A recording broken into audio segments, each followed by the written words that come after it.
Magandang tanghali Luzon, Visayas at Mindanao. Narito na ang nagkakaisa at pinakamalawak na pagbabalita. Sa pangunguna ng Presidential Communications Office na kinabibilangan ng Philippine Information Agency, Philippine News Agency, Presidential Broadcast Service, IBC at PTV, mula sa IBC 13, ako po si Princess Jordan. Ihahatid namin ang mga komprehensibo at mahalagang balita mula sa iba't ibang bahagi ng bansa. Mula naman sa PTV, ako si Alan Francisco. Ito ang Balitang Pambansa. Ngayong tanghali sa Balitang Pambansa, batas na lilika ng mas maraming trabaho para sa mga Pilipino. Nilagdaan na ni Pangulong Ferdinand R. Marcos Jr. ngayong araw. Create More Act, titiyak sa patuloy na paglago ng ekonomiya. Pagpasok ng mas maraming investors sa bansa, asahan. Malacanang, tiniyak na may sapat na pondo ang pamahalaan para tugunan ang epekto ng sunod-sunod na sakuna at kalamidad. Bagyong Nika, naglandfall na sa bahagi ng Dilasag, Aurora kaninang umaga. Sitwasyon sa mga lugar na hinagupit ng bagyo, tutukan. Mandatory evacuation sa mga lugar na maaapektuhan ng Bagyong Nika, agad na ipinag-utos ng DILG. At abiso sa mga motorista, magpa-full tank na po dahil may nakaambang big-time oil price hike ngayong linggo. Kung magkano, alamin. Tiniyak ng Malacanang na may sapat na pondo ang pamahalaan para tugunan ang epekto ng sunod-sunod na sakuna at kalamidad. Si Alvin Baltazar ng Radyo Pilipinas sa Balitang Pambansa Live. Alvin? Princess, sinatasan ni Pangulong Ferdinand R. Marcos Jr. ang DPWH at DOTR na makipag-ugnayan sa mga private contractors na may umiiral na kontrata sa national government. Ito ay upang maabisuhan ng mga private contractors na magamit ang kanilang mga equipment gaya ng truck para sa pre-positioning sa gitna ng inaasahang mga bagyo na paparating pa sa bansa. Sa panayam kay Presidential Communications Office Acting Secretary Cesar Chavez, sinabi nitong nagbigay na ng direktiba ang Pangulo hinggil dito sa gitna ng pagnanais ang pamahalaan na makatulong ang mga nasa pribadong sektor ngayong panahon ng kalamidad. Saklaw ng kautusan ng Pangulo ang mga attached agencies ng DOTR at DPWH na masigurong mailalatag ang kailangang hakbang para sa magiging partisipasyon ng mga private contractors para sa pre-positioning efforts ng pamahalaan. Yung mga trucks ng mga contractor na may kontrata sa national government ay dapat katulong na sa pre-positioning. Kung pag-uusapan naman ay budget para sa disaster response, ay sinabi ni PCO Acting Secretary Chavez na walang dapat na alalahanin.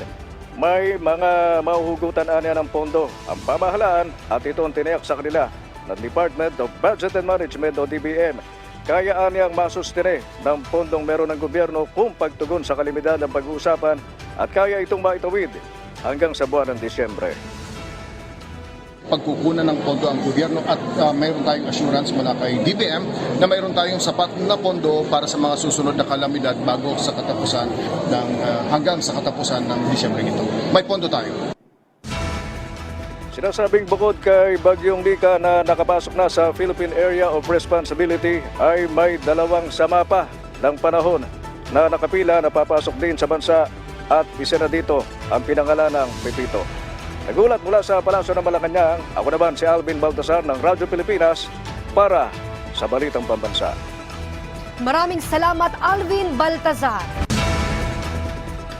Naglandfall na ang Bagyong Nika sa Dilasag, Aurora kaninang pasado alas 8 ng umaga. Nadagdagan naman ang lugar na isinailalim sa Signal Number 4 at bukod sa Bagyong Nika, mahigpit din pong binabantayan ng Pag-asa ang dalawa pang sama ng panahon sa labas ng bansa. Ang update ng bagyo, alamin natin kay Pag-asa Weather Specialist Lori De La Cruz. Magandang umaga po, Ma'am Lori. Magandang araw sa lahat na mga kababayan. Si Nika po ay naglandfall sa Dilasag, Aurora kaninang alas 8 ng umaga at ngayon ay nagtatraverse o nagkukross po ito sa Landmas natin dito po sa Northern Luzon at sa Central Luzon. Okay, dyan signal number 4 pa rin nakataas sa northernmost portion ng Aurora, central and southern portions ng Isabela, sa Kalinga, Mountain Province, sa northern portion of Ifugao, central and southern portion of Abra, and the northern and central portions of Ilocos Sur. Signal number 10 naman sa central portion ng Aurora, northern portion of Quirino, northeastern portion of Nueva Vizcaya, the rest of Isabela, the southeastern portion, southwestern portion of Cagayan, southern portion of Apayao, the rest of Abra, rest of Ifugao, northern portion of Benguet, the southern portion of Ilocos Norte, and the rest of Ilocos Sur. Habang signal number 2 sa northwestern and eastern portions ng Cagayan, rest of Nueva Vizcaya, rest of Quirino, the rest of Apayao, rest of Benguet, the rest of Ilocos Norte, La Union, northeastern portion ng Pangasinan, the central portion of Aurora, and the northern portion of Nueva Ecija. Habang signal number 1 naman sa Babuyan Islands, rest of Mainland Cagayan, the rest of Pangasinan, the rest of Aurora, the rest of Nueva Ecija, Bulacan, Pampanga, Tarlac, northern and central portion ng Zambales, Metro Manila, Rizal, eastern portion ng Laguna, northern and eastern portion ng Quezon at kasama na dyan ang Polillo Island. Samantala, yung mga lugar na nabanggit natin, yun po yung mga lugar na kung saan i-expect natin direktang maapektuhan ng bagyong si Nika. So, pinihingan natin at mga kabayan sa mga misalang hangin, maging ng mga pag-ulan na dulot nga po nitong si bagyong Nika. Especially yung Northern Luzon, in-expect natin malaking bahagi ng Northern Luzon ang makakarating ngayon ng malaki o halos buhos na mga pag-ulan na dulot nila sa Nika. Samantala, yung bagyo naman na nasa labas ng anti-hurricane responsibility, huli nakita sa layong 1,480 kilometers silangan ng Eastern Visayas. In-expect natin papasok ito ng far by tomorrow at posible din po na sa kanyang track o hindi po ito magbago, more likely Northern Luzon pa rin po ang kanyang tatahakin. Papunta po ito sa Northern Luzon. Pero dahil malayo pa po ito, may uncertainty pa rin naman po. Kaya ang maganda po ay mag-antabay po sa magiging update sa pag-asa ukol sa sabing weather disturbance. Yan ang latest para sa pag-asa. Ito po si Lori de la Cruz. Maraming salamat, Lori de la Cruz, mula sa Pag-asa. Samantala, inabisuhan po ni Interior Secretary John Vic Remulla na magsagawa ng mandatory evacuation ang lahat ng lokal na pamahalaan ng mga lugar na labis na maapektuhan ng bagyong Nika. Kabilang sa mga inabisuhan ng kalihim ang mga LGU na nasa ilalim ng Region 1, 2 at Cordillera Administrative Region. Ayon sa kalihim, kailangan ng agarang evacuation ng nasa 2,500 barangays na nasa flood at landslide prone areas. Nanawagan rin ang kalihim ng kooperasyon sa mga residente. Aniya, dapat seryosohin ng mga kababayan natin ang banta ng bagyo at sumunod sa mga mandatory evacuation. 5 kalsada na ang impassable sa buong CAR ayon sa Department of Public Works and Highways o DPWH. Nakahanda na rin ang mga food and non-food supplies ng Department of Social Welfare and Development na ibibigay sa mga pamilyang maapektuhan ng bagyo. Suspendido na rin ang mga sea travel sa buong Bicol Region hanggang sa Batanes at Babuyan Islands. Kaugnay niyan, patuloy naman po ang dahan-dahang pagpapakawala ng tubig sa 6 mga dam alinsunod sa direktiba ni Pangulong Ferdinand R. Marcos Jr. Puspusan ng Department of Social Welfare and Development sa pagtugon sa mga pangangailangan ng mga apektadong lugar kasabay ng pananalasa ng bagyong Nika. Ayon sa DSWD, patuloy ang produksyon ng mga family food packs sa kanilang mga National Operation Centers gaya ng sa Central Luzon. Nagpahatid na rin ng karagdagang 10,000 FFPs ang kagawaran sa kanilang mga warehouse sa Aurora kung saan naglandfall ang bagyong Nika kaninang umaga. Habang wala rin tigil ang pagpapadala ng karagdagang family food packs at non-food items sa Region 2 at Apayao Province ng Cordillera Administrative Region. Patuloy din ang koordinasyon sa logistics cluster ng NDRRMC para sa pagpapaabot ng mga kinakailangang tulong. Nabigyan na rin ng guidance ang mga LGU para sa preemptive evacuation para matiyak na handa ang mga evacuation centers. Maliban naman sa relief goods, nakadeploy na rin ang mga mobile command centers ng DSWD na nagbibigay ng mga pangangailangan gaya ng kuryente, linya ng komunikasyon at iba pa. Samantala, tiniyak din ng kagawaran na mayroon pa itong sapat na supply at pondo, kasabay na rin ang pagtitiyak ng Department of Budget and Management na pupunan nito ang Quick Response Fund kung kinakailangan. Favorably acting upon yung pong mga previous requests natin for replenishment. So, makakaasa po ang ating pong mga kababayan na magpapatuloy ang ating pong pagtugon sa mga pangangailangan ng mga disaster-affected population. Samantala, asahan na po ang pagpasok ng mas maraming investors sa bansa. Ito'y matapos pagtibayin ni Pangulong Ferdinand R. Marcos Jr. ang batas na layong gawing prime investment destination ng Pilipinas. Malaki rin ang matutulong ng bagong batas sa paglikha ng mas maraming trabaho para sa mga Pilipino. Si Clazel Pardilla ng PTV sa Balitang Pambansa Live. Clazel. Yes, Alan, mas maraming domestic at foreign investors at trabaho. Yan ang inaasahang resulta matapos lagdaan ni Pangulong Ferdinand R. Marcos Jr. ang Create More Act. Sa ilalim kasi ng Republic Act No. 12066 na pinirmahan ni Pangulong Marcos o Corporate Recovery and Tax Incentives for Enterprises to Maximize Opportunities for Reinvigorating the Economy, mas marami pang investor ang inaasahang maenganyong mamuhunan at tutulak sa Pilipinas para maging prime investment destination. Pagbubutihin kasi nito ang mga insentibo sa buwis at patakaran sa mga lokal at dayuhang mamumuhunan. Create More sets the stage for a business landscape that empowers our enterprises and enhances their growth prospects. By building on the reforms initiated through the CREATE Act, we have enhanced our tax regime, incentive framework, and making it more inviting for investment, while remaining steadfast in the principles of fiscal prudence and stability. Pinalalawig kasi nito ang pagkuha ng tax incentive sa 27 taon mula sa dating 17 taon. Binaba naman sa 20% income tax rate o buwis sa kita ng mga registered business enterprises o mga negosyo mula sa 25%.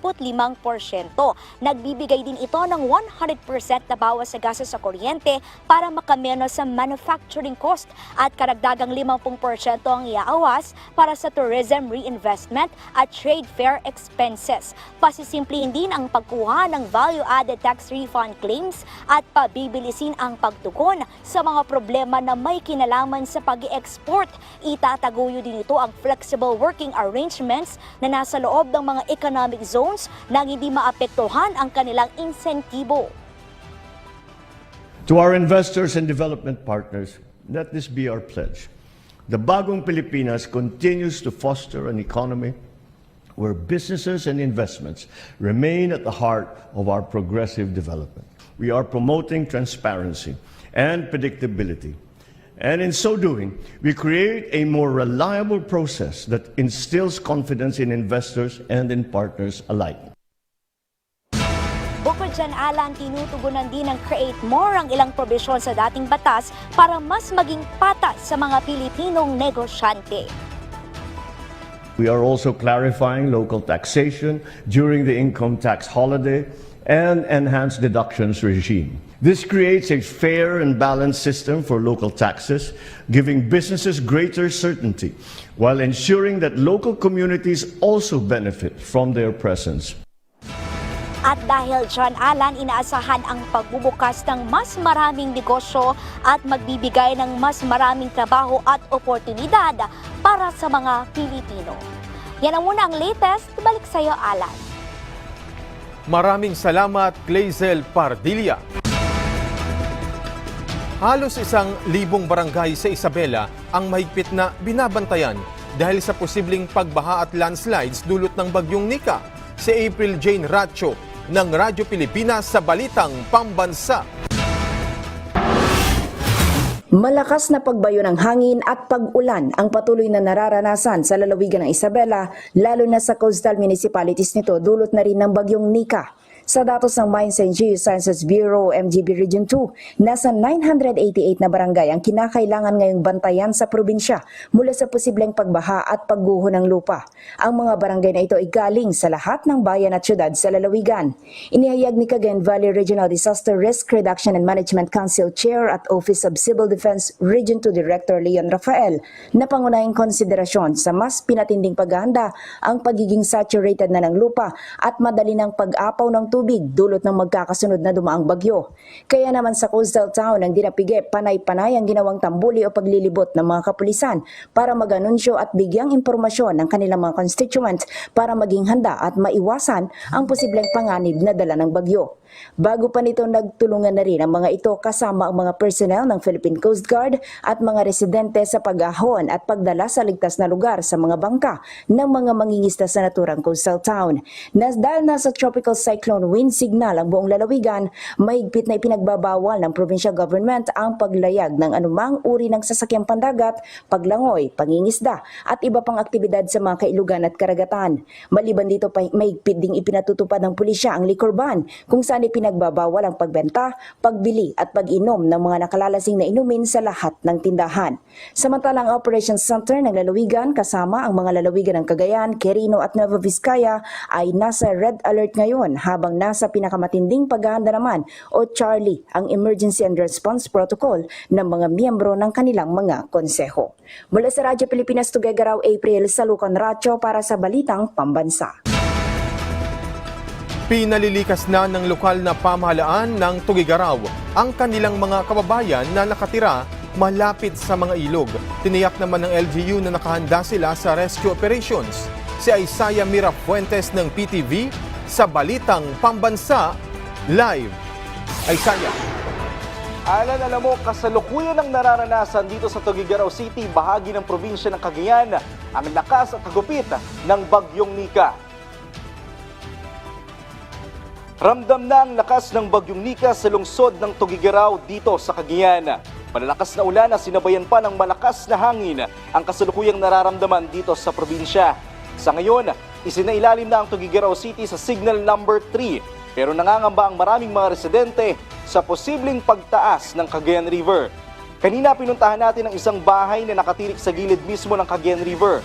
Bumagsak at tinangay ng ilog ang isang bahagi ng kanyang bahay noon pang bagyong Christine. Dahil sa unti-unting nilalamon ng ilog ang kalupaan, ay umabot na sa 15 metro ang natapyas dito. Kaya sa ngayon, nangangamba sila na baka umakyat pa ang level ng ilog at lumaki pa ang lupang tatangayin ng Cagayan River. Samantala, nanawagan na rin ang alkalde ng Tuguegarao na si Mayor Myla Tinke na lumikas na ang mga nasa tabing ilog sakaling tumaas pa ang level ng tubig sa Cagayan River. Handa naman na daw ang lokal na pamahalaan sakaling kailanganin nilang magsagawa ng rescue operation. Maging ang pinamimigay ng mga food packs ay nakahanda na rin. Alan, sa pinakahuling ulat ng Tuguegarao LGU, meron ng 18 pamilya ang kasalukuyang nasa evacuation center. Actually, nandito ako ngayon sa isang evacuation center dito sa Barangay Gosi Norte. Nasa likod ko ang mga pamilya ng mga evacuees natin dito. At patungkol naman sa pag-apaw ng ilog, nangangamba ang maraming mga residente dito dahil nga ang unang sinalanta ng bagyo ay ang probinsya ng Isabela. At ang Isabela ay karugtong lamang ang ng Cagayan. Sakaling bumaba na ang tubig mula sa Isabela, paniguradong tataas ang tubig sa Cagayan River. At yan muna ang latest mula dito sa Tuguegarao City. Mula sa PTV ay Isaiah Mira Fuentes, Balitang Pambansa. Maraming salamat at ingat kayo dyan, Isaiah Mira Fuentes. Kanya-kanya ng tali ng bubong ng kanilang mga bahay ang mga residente sa Cagayan bilang paghahandayan sa bagyong Nika. Si Oliver Bakay ng PIA sa Balitang Pambansa. Muling pinaalalahanan ng Regional Disaster Risk Reduction and Management Council ang mga local DRRMC at mga mamamayan na maging alerto sa maaaring epekto ng bagyong Nika sa Lambak, Cagayan. Dahil sa magkakasunod na bagyo, malambot na ang kalupaan. Kaya pinangangambahan ang muling pag-apaw ng mga ilog at ang pagguho ng lupa sa mga kabundukan. Kaya naman muling iniatas ng RDRRMC ang pagpapatupad ng preemptive evacuation. Ang ilang mga residente ay tinali ang kanilang mga bubong upang hindi tangayin ng malakas na hangin.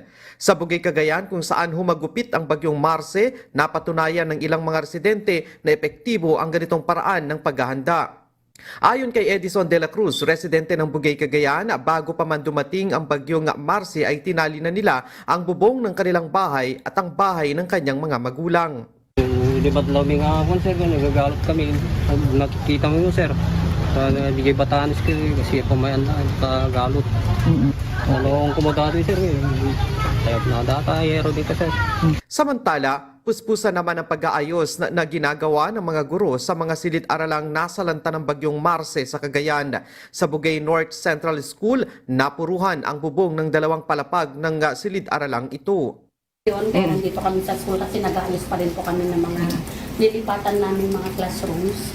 At saka ang sabi naman po nila, kasi nag-request po kami ng temporary learning shelter. Sa ngayon ay sinisikap ng mga guro sa eskwelahang ito na ayusin ang mga nasira ng bagyong Marce. Siniguro naman ng mga ito na ibabalik nila sa normal ang klase ng mga mag-aaral sa lalong madaling panahon. Mula sa Philippine Information Agency Region 2, Oliver Bakay, Balitang Pambansa. Sa pantalan na nagpalipas ang ilang mga pasahero sa Northport Passenger Terminal sa Maynila, nakansela kasi ang kanilang biyahe dahil sa bagyong Nika. Si Vel Custodio ng PTV sa Balitang Pambansa. Vel. Ala na abot ng 169 na pasahero ang stranded dito sa Northport Passenger Terminal sa Maynila, base sa huling tala ng Philippine Ports Authority. Ayon sa nakausap naming mga pasahero, sa pantalan na sila nagpalipas ng araw. Hindi raw kasi nila nabalitaan o late na nila natanggap ang advisory para sa kanseladong biyahe. May paliwanag naman ang tugo tungkol dito. Initially, wala po tayong nakataas na signal warning at bigyan na po tayo taas at a certain time, I think at 5 p.m. po, at 4 p.m. po yesterday, no? So parang ang nangyari, may mga pasahero na po tayo under sa daan na papuntang pantalan, so doon po sila napunta lang ng kanilang text. Doon po sila sabihan na wala na po tayong mabiyahing barko dahil po sa pagtaas po ng signal number 1. Base sa advisory na ilabas na to go, suspendido ang biyahe sa MV to go St. Michael the Archangel na nakatakdang umalis kagabi patungong Dumaguete, Dipolog, Zamboanga, pati ang MV to go St. Francis Xavier na patungong Cebu o Samis Butuan at ang MV to go Masikap na patungong Cagayan de Oro at Bacolod na may mga nakatakdang umalis ngayong araw. Ang pag-asa po ang naging issue ng kanilang typhoon listing, kailangan po nila mag-revalidate ang kanilang mga tickets. So pupunta lang po sila sa pier at may mga naka-standby po tayo mga ticketing team sa pier po para matulungan po yung mga pasahero. Ito po ay yung all for Manila, exiting Manila na passengers po. Pero yung mga northbound po, so meaning mga magagaling po sa mga outports pupunta sa Manila, hindi na po kailangan mag-revalidate ng ticket. Tayo naman ang pamunuan ng tugo sa mga pasahero na mag-monitor ng weather update sa Pag-asa at i-check din ng mga posted advisories ng tugo para malaman kung may mga cancel trips bago tumungo sa pantalan. Kaugnay nito, sa inilabas sa Sea Travel Advisory ng Philippine Coast Guard, suspendido ang biyaheng pandagat sa mga lugar na nakataas sa Tropical Cyclone Wind Signal number 1. Nakikipag-ugnayan naman ng PPA sa tugo para sa mga pagkain ng mga stranded dahil sa cancel trips. Samantala, nakataas naman ang gale warning sa sa eastern seaboard ng Luzon, kabilang ang east coast ng Cagayan, Isabela, Aurora, Ilocos Sur, Ilocos Norte, Quezon kasama ang Punillo Islands, Camarines Norte, northern at eastern coast ng Camarines Sur, northern coast ng Catanduanes. Ipinagbabawal muna ang pagpalaot sa mga nasabing baybayin. Mula sa People's Television Network, Vel Custodio para sa Balitang Pambansa. Maraming salamat, Vel Custodio. Samantala, nilinaw ng DILG o Department of the Interior and Local Government na magmumula sa mga lokal na pamahalaan ang kanselasyon ng klase at hindi sa Office of the President. Batay sa inilabas na advisory ng DILG, pinahihintulutan ang lahat ng local chief executive na magkaroon ng agarang suspensyon sa mga pasok sa lahat ng antas mula sa pampubliko at pribadong paaralan, lalo na sa mga lugar na labis na maapektuhan ng bagyong Nika. Anila, mas mainam rin kung may kapag-ugnayan ng LGU sa Department of Education para sa maayos na pagpapakalat ng anunsyo sa mga magulang at mag-aaral. Binigyang diin din ng kagawaran ang pagkakaroon ng proactive approach para mabawasan ang pinsala ng bagyo at matiyak ang kaligtasan ng mga komunidad sa bansa. Samantala, inatasan naman ng kagawaran ang lahat ng DILG Regional Directors para sa malawakang pagpapakalat ng advisory sa kanilang mga nasasakupan. Tiniyak ni Pangulo Ferdinand R. Marcos Jr. ang mabilis na pagsaayos ng nasirang seawall dahil sa bagyong Marce sa Pagudpud, Ilocos Norte. Si Jude Bitpitan ng Radyo Pilipinas sa Balitang Pambansa. Mabuti na lang, yung seawall na yan, in process yan, ginagawa na talaga yan. Bibid na pala yung project niyan, itutuloy na. Kaya't mabilis, hindi na tayo dadaan sa paghanap ng pondo, sa pag-appropriate. At ginagawa na talaga, kaya't itutuloy na lang natin. Ito ang pagtitiyak ni President Ferdinand R. Marcos Jr. sa kanyang mga kababayan sa Pagudpud, Ilocos Norte matapos inspeksyonin ang seawall na nasira sa Barangay Poblacion 1 ng nasabing bayan. Ang nasabing seawall ay ganap ng nasira noong humagupit ang bagyong Marce sa lalawigan. Maliban dito, binigyang diin ng Pangulo ang pagsasaayos ng Pagudpud National High School upang makapasok agad ang mga estudyante. Kaugnay nito, malaki ang pasasalamat ni Ferdinand Galban, residente sa nasabing lugar, kay President Ferdinand R. Marcos Jr. dahil personal pa niyang binisita ang kanilang lugar. Ang nasabing seawall ay nagsisilbing proteksyon nila mula sa storm surge at bihira lamang na umabot na ang tubig sa mga kabahayan. 3 meters lang, sir. 3 meters, 6 meters, gano'n. So, bihira ng pero malalaki ng alon. Bihira na lumampas dito na sa seawall. Sa pagbisita ng Radyo Pilipinas News Team sa nasabing lugar, nakita ang mga malalaking butas at mga gumuhong lupa sa nasabing seawall dahilan upang lumikas ang ilang residente sa nasabing barangay noong kasagsagan ng bagyong Marce. Mula PBS Radyo Pilipinas, Lawag, Jude Pitpitan para sa Balitang Pambansa. Abala rin si First Lady Liza Araneta Marcos sa pagpapaabot ng tulong sa ating mga kababayang sinalanta ng bagyo. Kahapon, personal ding binisita ng unang ginang ang probinsya ng Batangas para alamin ang sitwasyon doon. Si Clazel Pardilla ng PTV sa Balitang Pambansa. Habang abala sa pamamahagi ng tulong si Pangulong Ferdinand R. Marcos Jr. sa mga nasalanta ng bagyo sa Cagayan, puspusan din ang pag-agapay ni First Lady Liza Araneta Marcos sa mga hinagupit ng bagyong Christine sa Talisay, Batangas. 61 ang nasawi sa lalawigan, bunsod ng pagbaha at pagguho ng lupa. Pinangunahan ng unang ginang ang pag-abot ng 37 million pesos na pinansyal na ayuda para sa mga biktima ng kalamidad. Galing ito sa mga nakalap na tulong mula sa pribadong sektor. Bukod pa dyan ang natanggap ng mga naulilang biktima ng sakuna na financial assistance, food pack, hygiene kits, tubig at bigas galing sa DSWD at Love for All project na inisyatiba ni First Lady Liza Araneta Marcos. Palagi ko hindi ninyo alam at yun naman ang kanyang gusto. Siya ay halos linggo-linggo ay naikot pagtulong talaga sa mga mahihirap. Nakaraang linggo lamang naghati din ng tulong si First Lady Liza Araneta Marcos sa Gensan sa ilalim ng kanyang proyekto na Love for All, laboratorio, konsulta at gamot para sa lahat. During the last SONA of my husband, President Ferdinand Marcos, sabi po ng asawa ko, we should bring healthcare services closer to the people. Kaya po kami nandito ngayon para itupad yung kanyang pangako. 2,000 benepisyaryo ang nakatanggap ng libreng konsultasyon, gamot, pagkain at grocery bags. Dala rin niya ang 753 million pesos na scholarship grant para sa mga estudyante sa Gensan. Mula sa PTV Manila, Clazel Pardilla para sa Balitang Pambansa.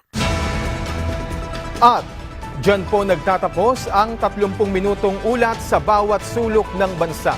Samahan nyo kaming muli mamayang 6:00 ng gabi para sa updated at pinalakas pang balitaan. Mula sa PTV, ako si Alan Francisco.